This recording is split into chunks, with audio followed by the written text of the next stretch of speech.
1 Coríntios capítulo 11, por favor, a partir do 23.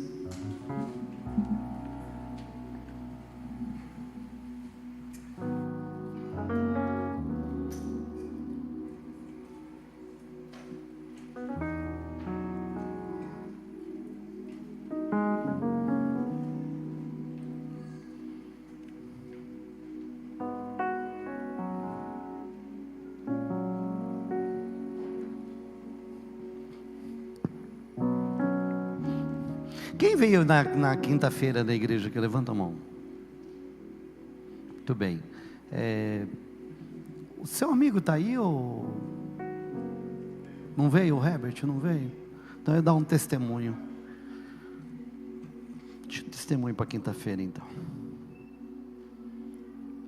Você achou aí, meu irmão? Amém? Vamos lá então. A partir do 23.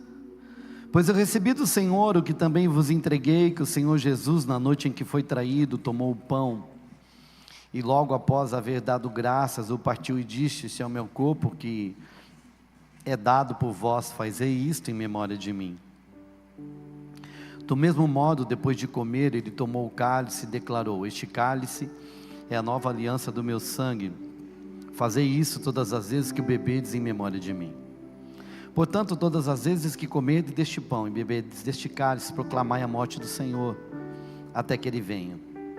Por esse motivo, quem comer do pão, ou beber do cálice do Senhor indignamente, será culpado de pecar contra o corpo e o sangue do Senhor. Examine, pois, cada um a si próprio, e dessa maneira, coma do pão e beba do cálice. Pois quem come e bebe sem ter consciência do corpo do Senhor, come e bebe para a sua própria condenação. Por essa razão há entre vós muitos fracos e doentes, e vários que já dormem. Amém? Vamos orar mais uma vez, por favor.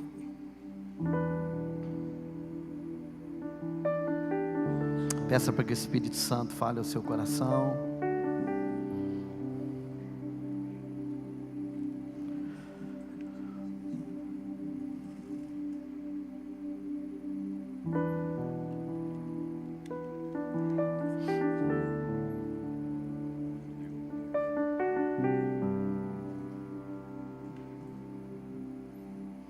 Espírito Santo, fala ao nosso coração.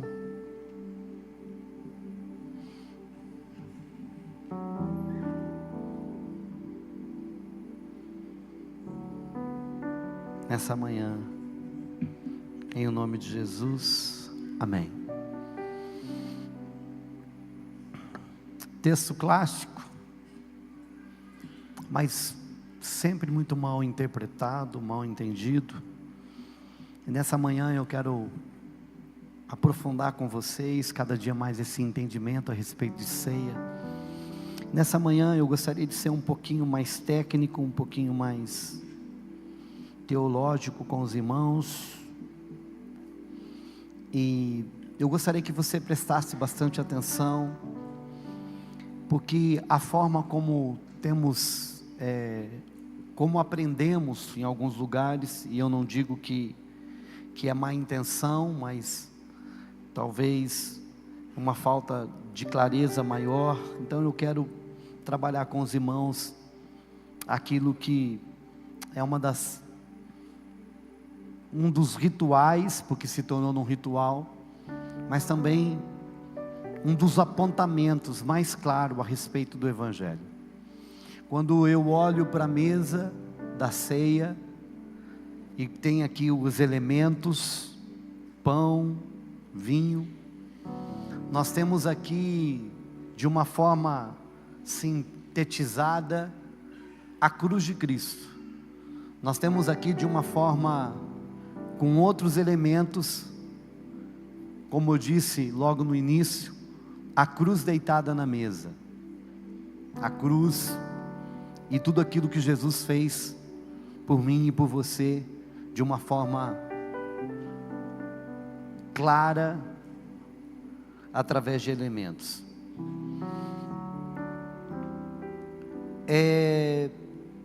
Uma das maiores confusões que é feito nesse texto, e você vai ouvir de novo. Paulo, quando ele começa, ele diz assim: porque eu recebi do Senhor o que também vos entreguei. Na verdade, Paulo não só está dizendo que é uma tradição, mas ele está apontando para uma verdade que lhe foi transmitida não por homens, mas por Jesus. Há vários entendimentos de que Paulo, muitas coisas que Paulo ensinava, foi o próprio Jesus que se revelou a ele e que o ensinou. E a ceia é uma delas. Ele vai repetir: porque o que eu recebi do Senhor, o que também vos entreguei, que o Senhor Jesus, na noite que foi traído, tomou o pão. Uma das coisas que nós precisamos de entender é que a ceia, ela foi entregue, a mesa da graça, a mesa da inclusão, a mesa da misericórdia, a mesa da redenção, a mesa do perdão, a mesa do amor derramado, a mesa do pão partido, do corpo dilacerado, aquilo que ia mudar e transformar para sempre a história da humanidade. Ela foi gerada na pior noite, na noite em que foi traído. E isso nos mostra, isso nos revela algo. O que é? É que na noite em que o mal achou que ia perseverar, na noite em que Judas estava entregando Jesus, na noite em que as trevas, que estavam fazendo há muito tempo já um plano para matar Jesus, é naquela noite que Jesus senta os seus discípulos e ele traz a mensagem mais extraordinária da terra. Ele traz a mensagem que mudaria o mundo para sempre.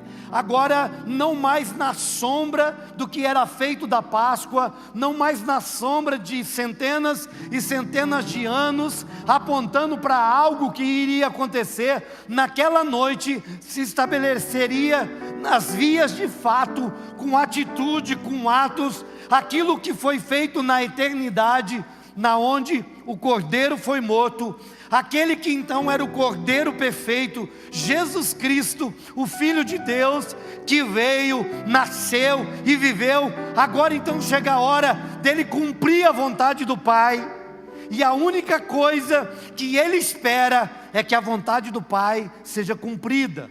E aí a Bíblia nos relata que a maior expressão de amor, a maior expressão de bondade se dá numa noite de traição.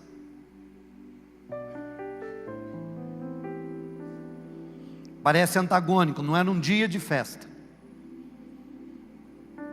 mas era um dia de traição. Na noite em que Jesus foi traído, o texto nos afirma. Isso me aponta para algo, isso me ensina algo. O que é? Nós não fomos feitos para os dias bons só. Nós somos feitos por dias ruins. Há dias maus na minha vida e na sua vida. O problema é que ultimamente tem se gerado uma igreja que não consegue lidar com a adversidade. E você vai encontrar um evangelho que nunca disse isso. Você vai encontrar um evangelho que o seu líder maior, não só líder, mas aquele que gerou, se tem uma coisa que ele entendia, e se tem uma coisa que ele viveu, foi dias difíceis. É por isso que lá em Efésios diz que nós temos que nos preparar para o dia mau. Porque dias difíceis, eles vêm e eles virão. E você não pode se safar deles. Mas é como você vai lidar com eles. Na noite em que Jesus foi traído, ele tomou o pão. E logo após haver dado graças, o partiu e disse: isto é meu corpo que é dado por vós, fazei isso em memória de mim. Uau! Deixa eu te mostrar algumas coisas aqui. A palavra memória,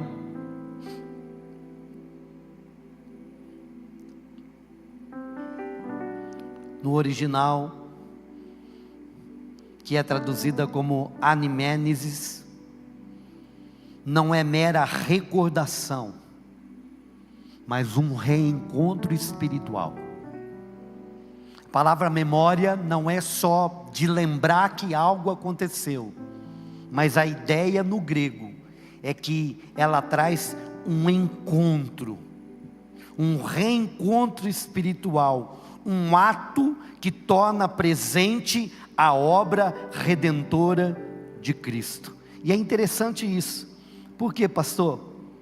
Porque ela só não lembra o que Cristo fez, mas a ideia do texto, a ideia da palavra aqui, é que Deus não só lembra do que aconteceu, mas Ele continua a agir por conta daquilo que aconteceu.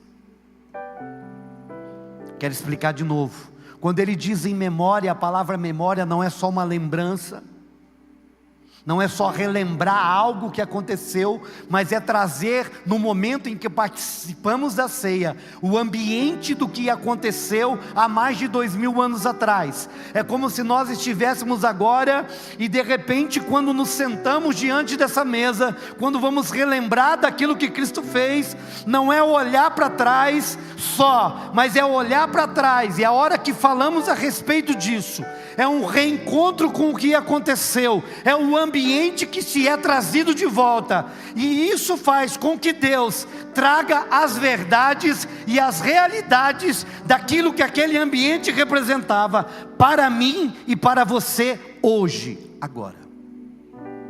Pastor, então o que significa isso? Que tudo o que esse ambiente carregou lá é real para mim e para você agora. Agora olha que interessante, eu preciso que você continue a prestar atenção. E logo a verdade do graças, parte eu disse, este é o meu corpo que é dado por vós, fazei isso em memória de mim.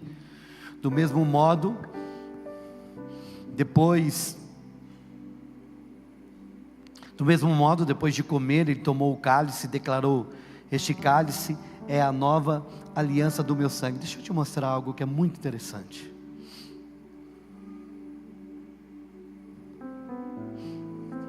Eu deixei anotado aqui. Quando Jesus pega o cálice, eu não sei se você sabe, mas no cerimonial da Páscoa, que era bem demorado, eles iam por parte, cantando hinos, recitando textos. Mas logo depois da ceia, depois que eles tinham comido, então era a vez do terceiro cálice, porque era 4 cálices. E quando Jesus ele vai então pegar aquele cálice, eram 4 cálices, o primeiro era da santificação, o segundo era da libertação, e o terceiro, pastor, qual que era? O da redenção. Só para você não dormir aí, repete comigo: redenção. Qual era o cálice? Então perceba, para eles era muito nítido. Então era o cálice da santificação, o primeiro da libertação, e o terceiro eles sabiam que era da redenção, e o quarto era do louvor. Tanto é que depois ele diz: cantemos um louvor, eles saem. Mas o terceiro cálice então era o cálice da redenção. Então acompanha comigo aqui. Quando Jesus vai pegar o cálice da redenção, ele diz assim: esse cálice, qual que é o cálice? Da redenção. Ele diz assim, ó: do mesmo modo, depois de comer, ele tomou o cálice. Então ele pega o cálice da redenção e declara assim, ó: este cálice, qual é o cálice? É a nova aliança no meu sangue. O que ele está dizendo? A partir de hoje, a redenção tem uma nova leitura.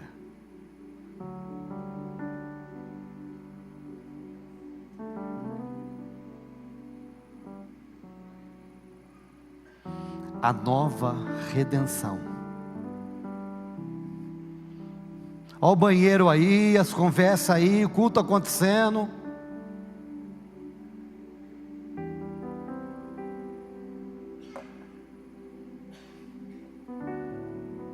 Ele pega e diz assim: é a redenção, é uma nova aliança. Por quê? Porque ele está falando da velha aliança. A redenção da velha aliança, eles estavam lembrando do que, pastora Elisa? Eles estavam celebrando o quê? A Páscoa. E como é que foi feita a redenção na Páscoa, pastor Ezequiel? Vocês lembram disso? Quem que garantiu que a morte não ia entrar?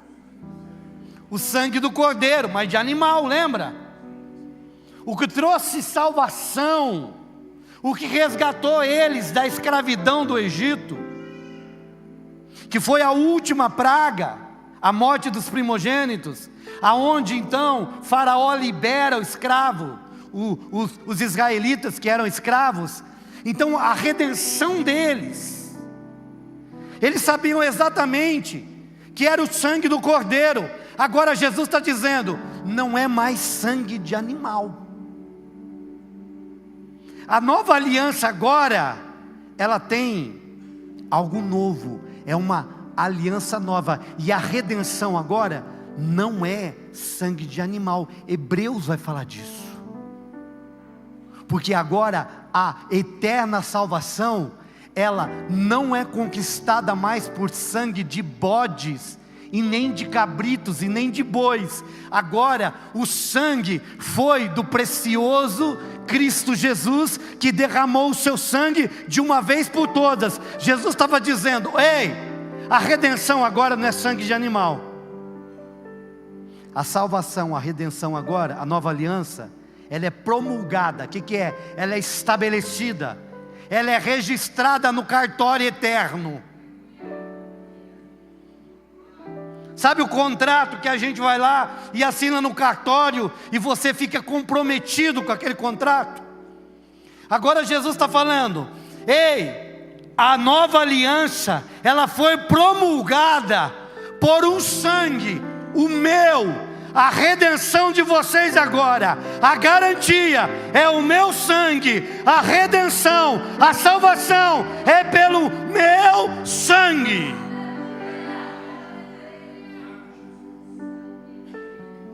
Você está entendendo?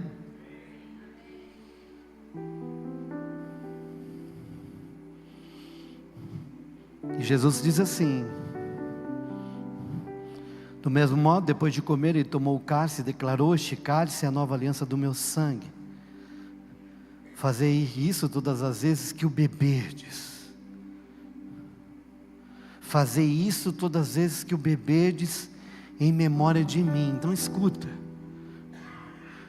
Eu queria agora que fosse possível, não é possível, depois a gente vai fazer, mas se você tivesse agora com a taça do cálice, com o sangue, né, com o vinho, Jesus estava dizendo assim: todas as vezes que você olhar para o memorial e você ver aquele suco de uva, e você beber, você está trazendo não a lembrança só, você está trazendo um ambiente, porque você está trazendo um ambiente, eu vou agir segundo aquilo que você está fazendo. Então o sangue vai te salvar, vai te trazer redenção, o sangue vai te libertar, porque é o meu sangue. E ele diz assim: então bebam dele todos.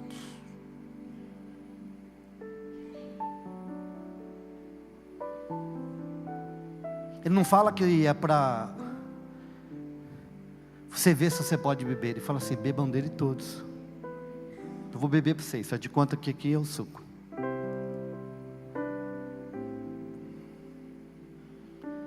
Por que ele manda beber? Nós vamos ver lá para frente. E comer. Vamos continuar, está aqui comigo, meu irmão?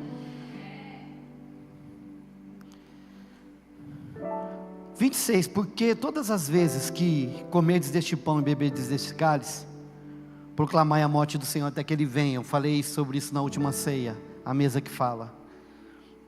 Por esse motivo, e aqui que é a coisa boa que acontece, preste atenção. Por esse motivo, quem comer do pão ou beber do cálice indignamente será culpado de pecar contra o corpo e o sangue. Aqui é a confusão.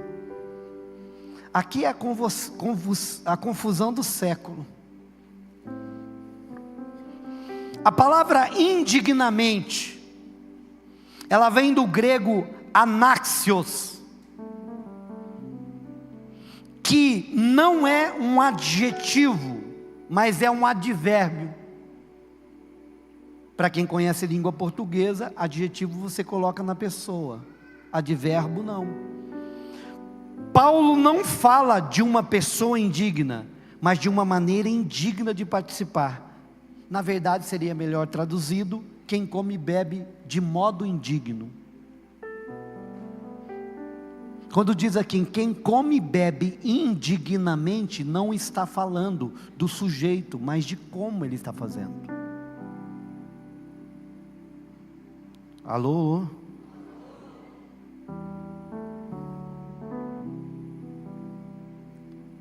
Sabe por quê? Ei, escute, e eu vou repetir de novo. Porque se ele estivesse falando de ser digno, qual é o padrão de dignidade?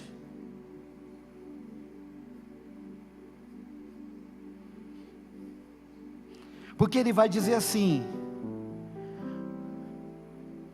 examine, pois, cada um a si próprio, e dessa maneira coma do pão e beba do cálice. Antes de eu aplicar de forma correta esse texto, o texto sempre foi aplicado assim: você se examina, se você tiver pecado, se você não tiver bem, então você não coma. Tá, mas qual o padrão? Aonde que esse exame chega? Qual é o pecado que me impede de aproximar? Fala. Tem uma lista de pecado, esse grupo de pecados, você pode beber, esse grupo de pecado você não pode. Até aqui você está digno, a partir disso você está indigno. Você percebe então que não tem como a gente praticar como se é praticado? Porque aqui o digno, comer indignamente, não tem a ver com se há alguém digno. Porque naquela mesa, naquele dia, a única pessoa digna era Jesus.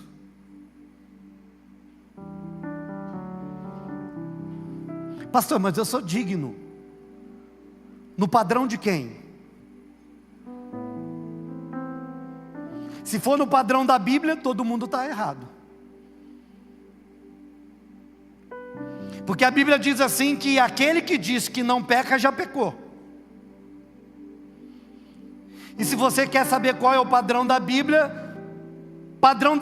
pecar não é não só fazer o errado, mas é também deixar de fazer o certo.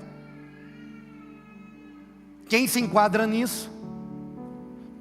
100% não faço nada de errado e 100% faço tudo de certo. Alguém ousa levantar a mão, por favor, querubim da guarda? Querubim da guarda é Satanás mesmo, foi. Alguém ousa dizer sou eu? Mas então que padrão é esse que me afasta da mesa? Que exame é esse que me faz eu decidir, ou alguém dizer que eu não posso? Algumas igrejas cristãs, além de colocar esse peso, ainda usava a ceia como castigo, como aplicação de pena. Você pecou, então você vai ficar afastado da mesa 6 meses. Eu não sei da onde que tiraram isso, baseado no quê? Não, pastor, o senhor sabe sim. Não, eu sei, eu fui presbítero, eu sei. Baseado no texto de Hebreus, que Deus, como Pai castiga o Filho, Deus também castiga aquele que os ama. Mas não está falando nada de ceia. Não está falando que o chicote é a mesa. Não está falando que o cantinho para ficar sentado é a mesa. Porque na verdade, quando eu olho para o contexto da mesa, eu não vejo exclusão, eu vejo inclusão.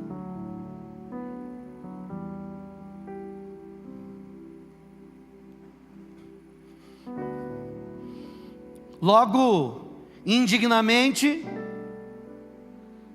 não é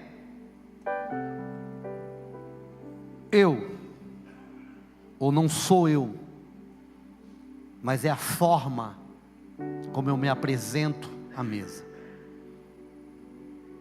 E ele vai um pouco mais além, quando ele diz: examine-se, pois, cada um a si próprio. Eu quero te levar hoje a um exame.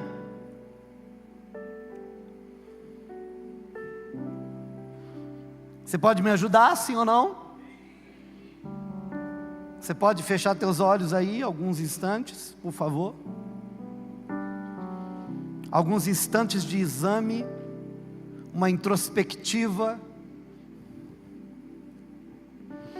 E faça-se a pergunta se você está sendo tão bom que você pode tomar ceia.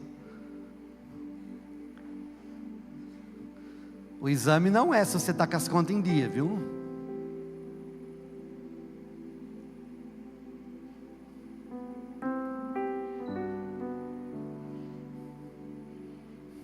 Você pode abrir seus olhos. Se no seu exame você encontrou um lugar de falha, de defeito, de pecado, de algo que precisa de ser corrigido, logo então ninguém mais participaria. Se o exame é esse, como? Agora, quando a Bíblia vai falar de um exame, e é muito interessante isso, eu quero te mostrar algo. O que, pastor?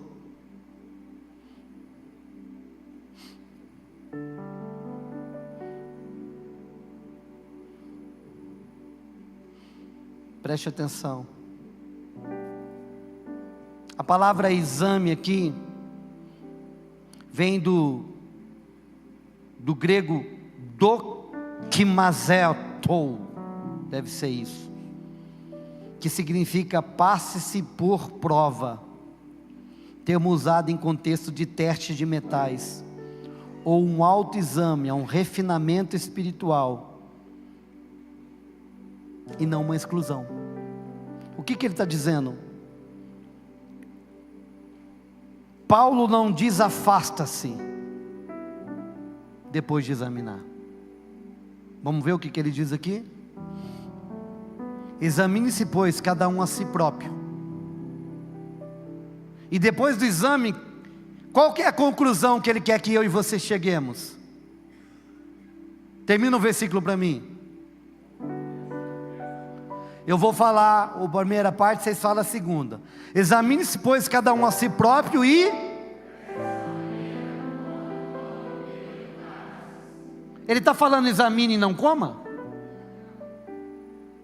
Ele está falando examine-se, e depois de examinar, e com certeza você vai encontrar algo de ruim aí, não se afaste, venha para a mesa.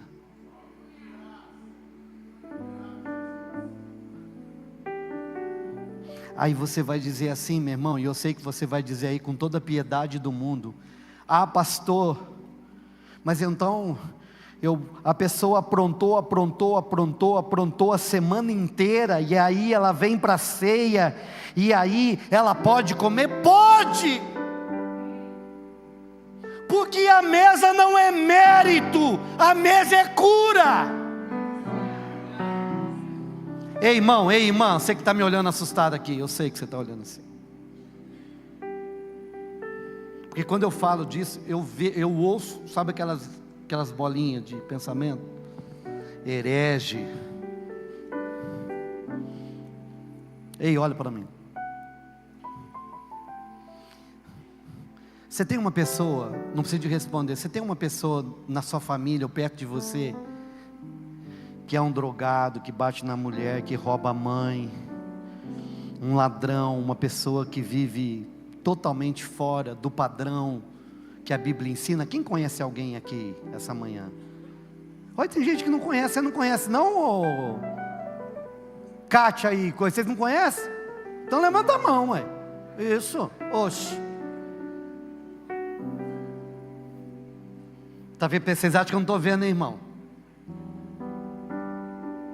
Quem conhece? Levanta a mão. Tem uns corajosos que falam, quero ver ele chamar meu nome, quero ver.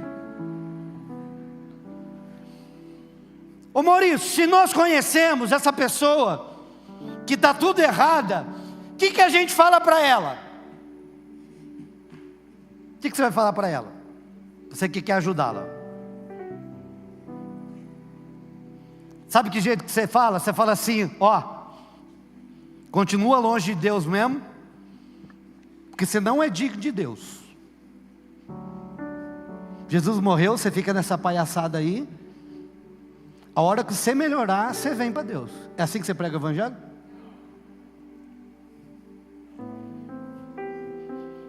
Não é assim? Que jeito que você prega? Vem, porque Jesus vai te curar, te libertar, te transformar. Aí a pessoa fala assim, não, mas eu bebo, deixa a bebida, vem bêbado mesmo. Não é assim? Tem gente que está aqui que usou droga ontem à noite. Tem gente que está aqui que se prostituiu ontem à noite.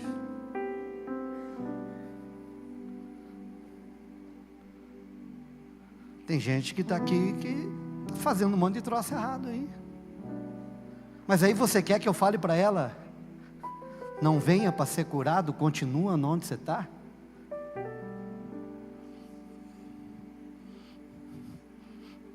Se o cálice da redenção está proposto na mesa, o ambiente está feito, e ele vai voltar a fazer, porque eu estou dizendo que ele fez, e porque eu estou lembrando, ele volta a realizar.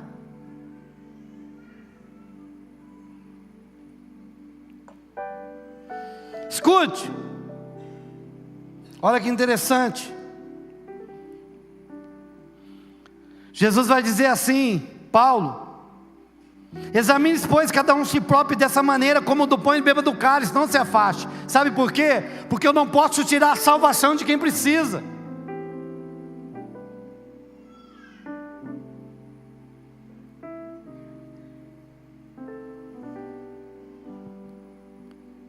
Eu não posso tirar a salvação de quem precisa. Logo mais, Santa Ceia não pode ser um ritual de mérito. Eu conquistei isso.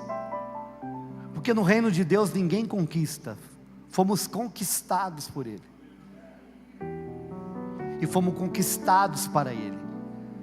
Porque dEle, por Ele e para Ele são todas as coisas. Agora, você está aqui comigo, amém?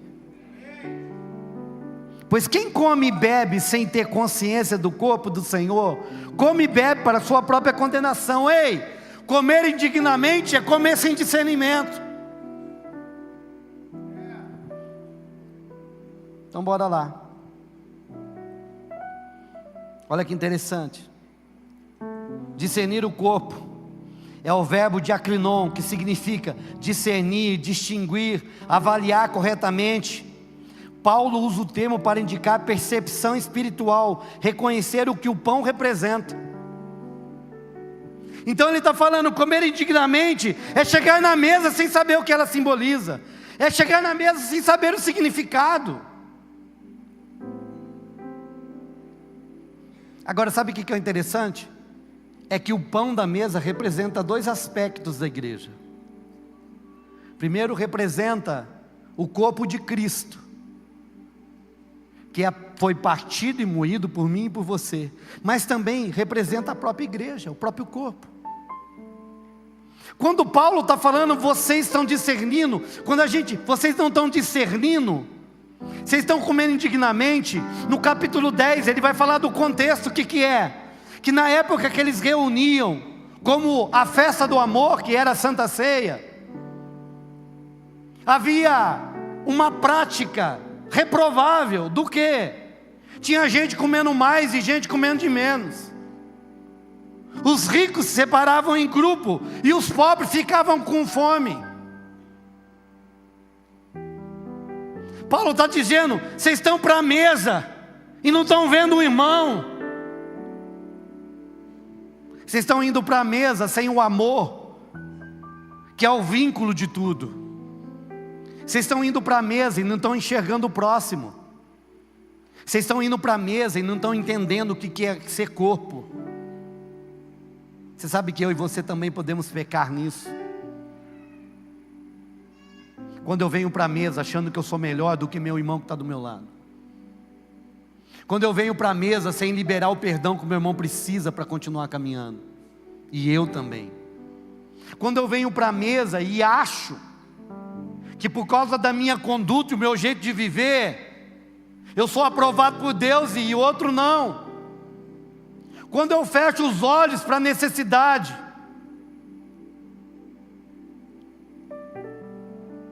Eu estava conversando ontem com o pessoal lá de Araraquara, na escola de ministério. Ontem nós fizemos lá um aulão das 2 até as 7. E eu estava falando para eles de algo que o Espírito Santo falou comigo esses dias. Quando Deus levanta Elias, e o povo de Deus estava distante do Senhor, qual era a potestade que dominava naquela época? Vocês se lembram? Qual era o demônio que estava subjugando e governando toda a nação naquela época? Baal. Na verdade era uma dupla, um casal, Baal e Azerá, entidade masculina e feminina. E qual que era a questão? Que o povo acreditava, e eles pensavam nisso, e até tinha gente de Israel sacrificando e pensando dessa forma, que a chuva que caía era quando Baal e Azerá se relacionavam sexualmente, e a chuva era o esperma de Baal que caía na terra, que deixava a terra fértil para que a semente que fosse colocada brotasse. E aí logo então não era mais Deus que fazia com que a semente brotava e cuidava da terra, mas era Baal. Deus então levanta Elias para destruir o altar de Baal.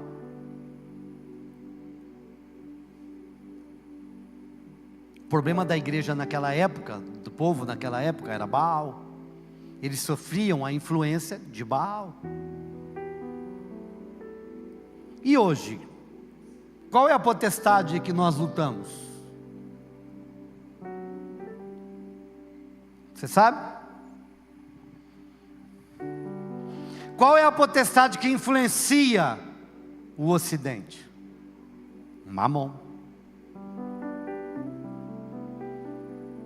Mamon. Mamon é o Deus? Dinheiro. 90% de todos os seus problemas está relacionado a dinheiro. Tudo o que a gente faz está relacionado a dinheiro. O dinheiro é ruim, pastor? Não. É como eu lido com ele e como ele lida comigo. Aonde que eu precisava então de vencer? Aonde a igreja precisa de vencer? Mamon. Fica tranquilo que eu não vou te pedir dinheiro não. Mas qual é o lugar que todo mundo cai? Aí. Agora preste atenção. Cada dia que a igreja se envolve ainda mais com tudo aquilo que Mamon oferece, ela se torna cada vez mais egoísta.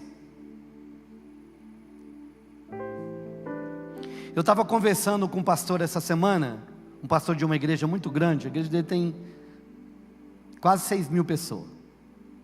Fui almoçar com ele essa semana, e ele falando comigo assim: bispo, e a gente trocando experiência de como a gente faz, e ele falou assim: bispo, eu não consigo fazer discipulado nas casas, na minha igreja.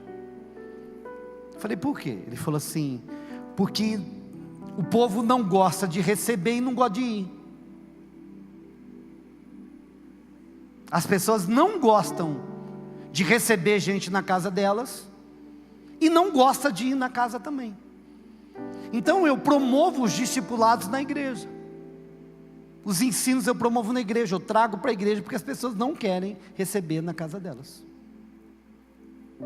Isso é um sintoma e é um indicativo do quê?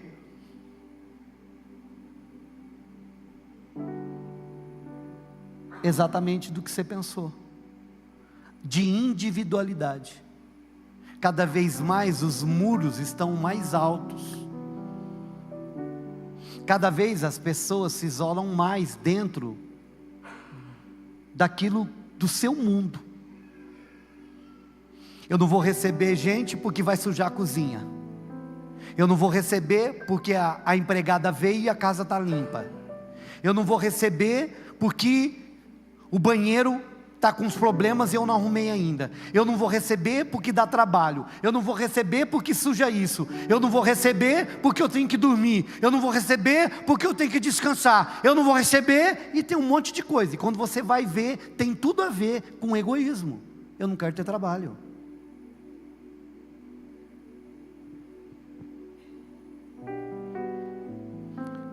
Alô?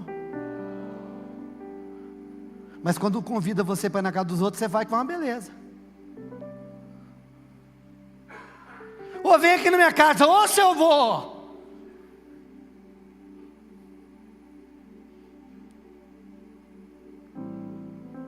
Isso tem a ver, irmão, com o estilo de vida que nós temos vivido. As pessoas, elas não querem ter relacionamento e nem trabalho.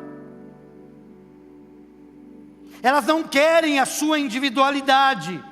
Vai rasgar o sofá, vai sujar. Não querem, não quero. Então, irmão, isso é expressão daquilo que Deus disse que não é para ser. Porque já o pão não é nosso, o pai não é nosso, o carro não é nosso, a casa não é nossa, é meu. É minha, eu conquistei. E tem coragem de cantar: tudo que eu tenho é teu, Jesus. Aí Jesus olha, mas nem um dia da semana você dá para me receber a turma. E aí a gente canta chorando: tudo que eu tenho é teu. Não toca não, senão não vai estragar a música. Ou senão a gente sai cantando aquele: eu estou gastando a minha vida. Você não está gastando nem dinheiro, está falando de vida.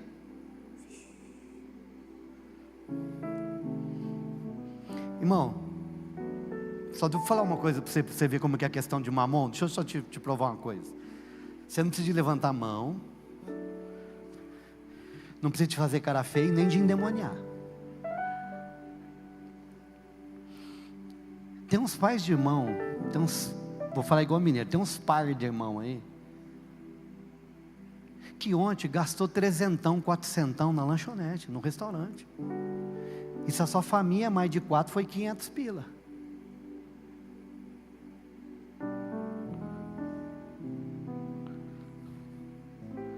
Quanto você pôs hoje aqui? Eu não estou pedindo dinheiro, em nome de Jesus, por favor. Não estou. Quanto que você pôs aqui?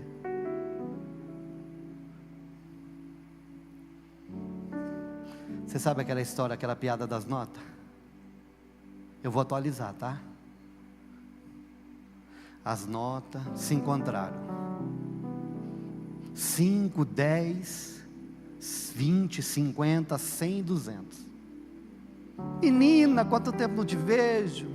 E aquela alegria. Abraça daqui, abraça dali, a nota de 5, a nota de 50, não te vejo, beijinho para lá, beijinho para cá. Mas conta, por onde vocês andam? Aí a nota de 200, eu agora só estou nos cruzeiros. Times Square é o lugar onde eu mais participo. E você, nota de 100, eu ando pelos teatros, pelos restaurantes chiques. E você é nota de 50, por onde anda? Para o supermercado. Como eu amo estar no supermercado. E aí olhar para a nota de 5. E você é nota de 5 e de 10. Eu virei crente.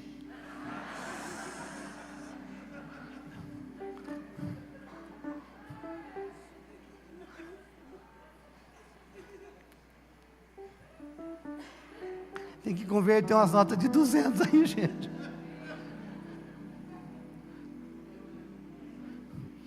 Pastor, você está falando de dinheiro? Não, estou falando de coração. Porque até que quando a gente vai entrando nesse lugar, a gente vai encontrando uns espinhos. Irmão, faz 20 anos que eu sou pastor, e uma coisa que eu aprendi é que Deus paga o que Ele manda fazer.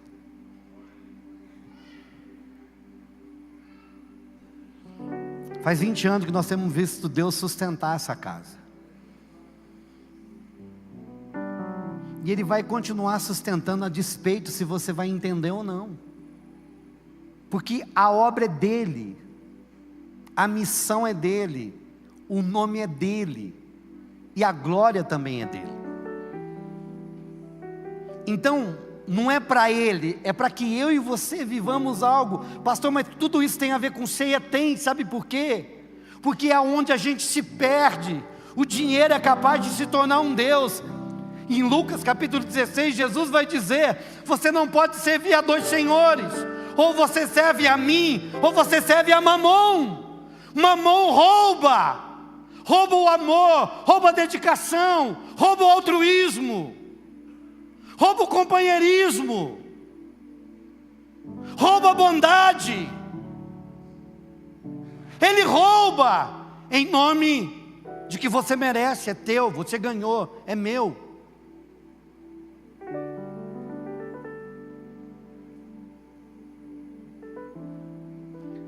No reino de Deus se multiplica não ajuntando, é partindo.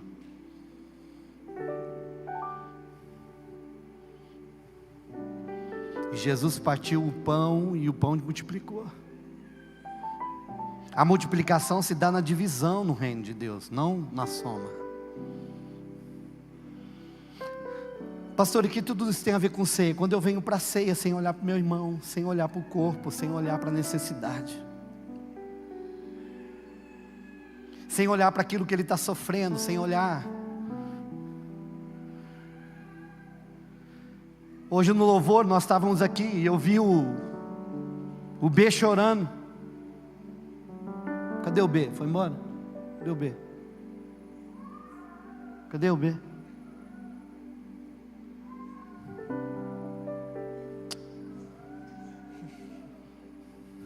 Acho que ele não está bem. Depois vocês fazem fila para abraçar ele. Ele deve estar dando um abraço. Pensei comigo, o B não está bem. Porque o B... Eu não sei se você prestou atenção. O Márcio estava assim, ó.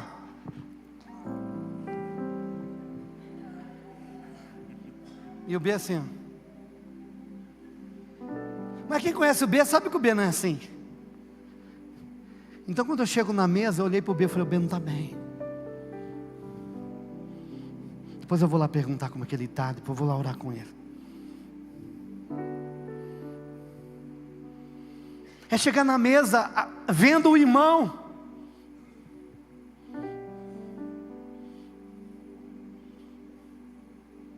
Hoje, essa semana, o Douglas Cabruna compartilhou a necessidade. Para a glória de Deus, Deus respondeu, né?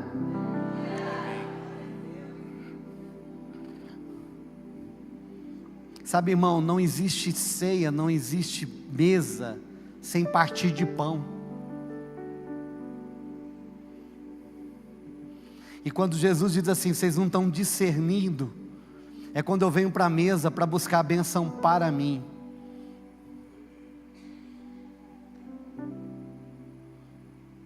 É quando eu venho buscar a minha cura, é quando eu venho buscar a minha salvação, é quando eu venho buscar o meu sonho. E uma das coisas mais extraordinárias que eu acho na vida de Davi, é quando Davi lá em 2 Samuel capítulo 30, eu acho que 1 Samuel capítulo 30, quando fala a respeito de Ziglag, Ele estava lá vivendo no meio dos filisteus, e de repente, eles saem para uma guerra, e os amalequitas vão lá e roubam as mulheres e roubam tudo, e Davi com os seus valentes vai atrás deles, e eles não tinham para onde ir, não tinham como começar. Davi vai e busca a orientação de Deus, os soldados estão revoltados, querem matar Davi, e no meio do caminho, eles não sabem para onde ir, eles encontram um egípcio jogado pelo caminho. Ei, preste atenção, eles estavam desesperados atrás das esposas, elas foram sequestradas, os filhos sequestrados, todos os bens foram levados, mas no meio do caminho, tem um homem jogado. Ele poderia falar assim: gente, não dá, nós precisamos de focar nas mulheres, não dá para cuidar de ninguém. Davi para, pega o egípcio, e cuida dele, dá água para ele, dá alimento para ele, e depois que ele recobra, Davi fala assim: como é que você está? Está bem? Nós estamos atrás do pessoal. Ele fala assim: ei, eu estava com eles, eu me machuquei, eles me jogaram fora. Aí ele fala: você pode nos levar onde eles estão? Claro que eu levo. E aquele homem que foi jogado, leva eles aonde estava escondido. Pastor, o que significa isso? Que a tua bênção pode estar naquele que está caído pelo caminho.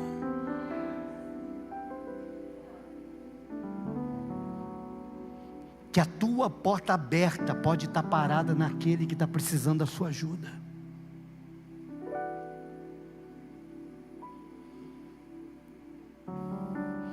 Porque senão a gente se torna igual na parábola do me ajuda aqui, do samaritano. Obrigado, cara. Do samaritano. Eu sou o fariseu, eu sou o sacerdote que passa e fala: se eu tocar nele eu vou ficar imundo, deixa eu ir. Do levita, não, Deus falou que eu não posso tocar.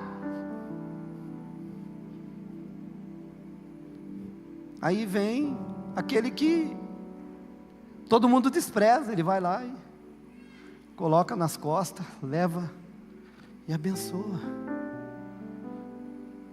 A Bíblia diz que nós temos que fazer o bem, não importa quem. Esses dias eu estava pensando naquele texto. Não te deixes vencer com o mal, mas vence o mal com o bem. Eu não sei que livro que é, que capítulo que é, mas eu sei que o versículo 17. Se não me engano é Filipenses. Não te deixes vencer com o mal, mas vence o mal com o bem.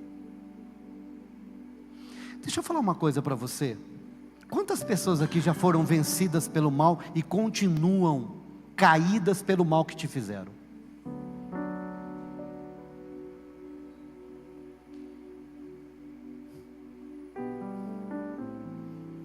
Nossa, nada a ver, né?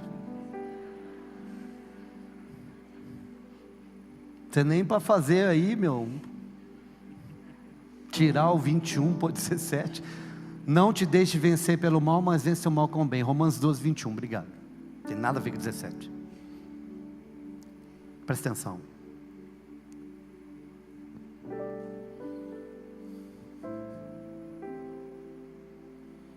Jamais te entregue ao mal como vencido. Como é que você está lidando com os problemas ou com o mal que as pessoas fazem para você? Eu conheço um monte de gente que vive assim, sabe?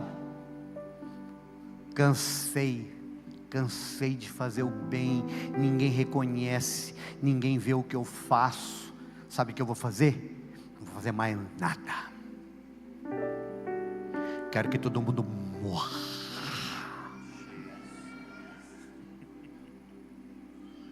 Não vale a pena ser bom nessa terra. Vira serial killer.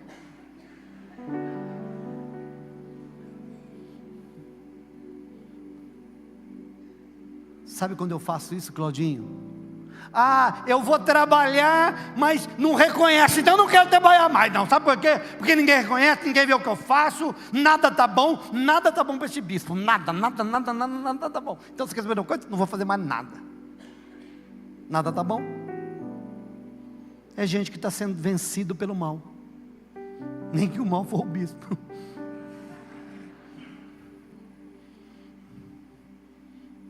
A Bíblia está dizendo, não te deixes vencer para o mal, mas vence o mal com o bem. Sabe o que ele está dizendo? Existe um poder maior do que o mal. O que é? O bem. Continua, irmão, não para não. Continua, irmão, não para não. Continua, irmão, não para não. Porque aquele que está te vendo, Ele vai te recompensar. A palavra do Senhor diz que quando nós trabalhamos para o Senhor, o nosso trabalho nele não é vão. E eu preciso de entender e compreender isso daí. Então, discernir o corpo não é só o que Cristo fez, mas por quem Cristo morreu.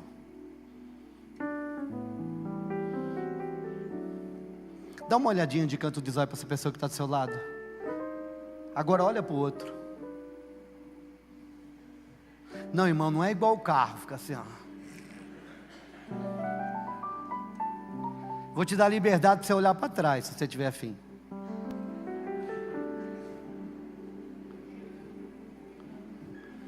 Não se assusta.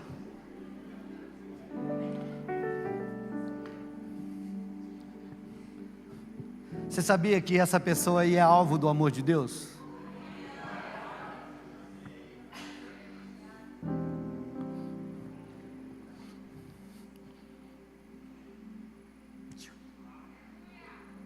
Se quer esse pastor cupido? Não, estou cupido não. É que você é alvo do amor de Deus. E eu quero acertar a tua vida com o amor de Deus. Eu quero te alcançar com o amor de Deus. Se você é o alvo, eu tenho que ser a flecha.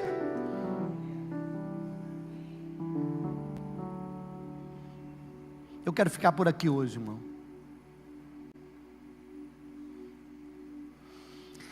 Porque sabe o que está faltando para mim e para você?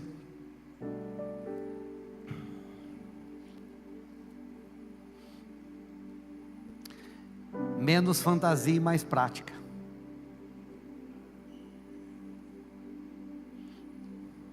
Essa semana eu fui no médico. O doutor Marquinhos, que está sentado ali, arrumou para mim, né? O amigo dele, né, Marquinhos? Ele falou, pastor, eu vou cuidar do você. Falei, então tá bom, então cuida. Aí ele arrumou um amigo dele, especialista em emagrecimento. Vou emagrecer, irmão. Amém. Menos, muito menos. Menos dele. Por favor, menos. É um amém, mas um amém assim, amém. Sem festa, sem celebração, amém, amém. Amém. Vou emagrecer, amém. É bom, amém. Aí eu fui lá no consultório dele, sexta-feira. E aí, irmão, aquele jeitinho meu, né? Já conheci a secretária. Será que ela está aí? Mas ela falou que viria. Você está aí, Natália? Secretária do... Ao ouvir a voz, tô. Aí eu conversando com umas outras lá, já descobri que estava desviada, estava longe. Aí eu falei, senta aqui, você precisa de voltar, Jesus ama você, vamos embora, bora. Vou orar por você, vamos para a igreja. Depois fui lá, orei com o doutor. Tem noiva, vamos orar para você casar. Ele é mesmo, pastor, isso mesmo. Não, irmão, a gente tem que carregar isso só. Não é verdade? Sou crente, creio em Jesus, oro. Quem ora aqui? Mas ora mesmo? Se encontrei uma pessoa no supermercado, não tem muitos dias não, ali no Zomper. Ô bispo, você que tem? Ah, pastor, o bispo, ora por mim, agora. Viramos ali perto da padaria aí, Jesus, abençoa essa pessoa aqui. Eu acho que ela até arrependeu de pedir oração. Mas, irmão, nós somos agente do reino. Por isso, irmão, quando eu chego na mesa, eu tenho que ver o corpo. E quando eu chego na mesa, eu tenho que saber que Jesus morreu por mim e por você. como eu disse, nós temos que sair de um lugar de abstrato para um lugar concreto.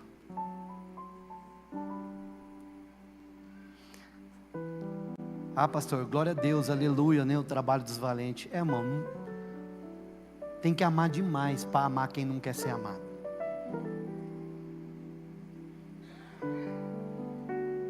Lidar com quem ninguém quer lidar. Mas esse não é o nosso papel? É ou não é? É ou não é? Então eu te espero lá. Rapaz, eu não faço parte da equipe. Voluntário. Quero me voluntariar, pastor, para ajudar. Enfim, queridos, eu quero que você entenda que comer indignamente não tem a ver com a minha capacidade de ter uma performance espiritual, que eu diga assim, eu não pequei. Mas comer indignamente é chegar na mesa sem saber por quem e por que Cristo morreu, e como morreu. Amém?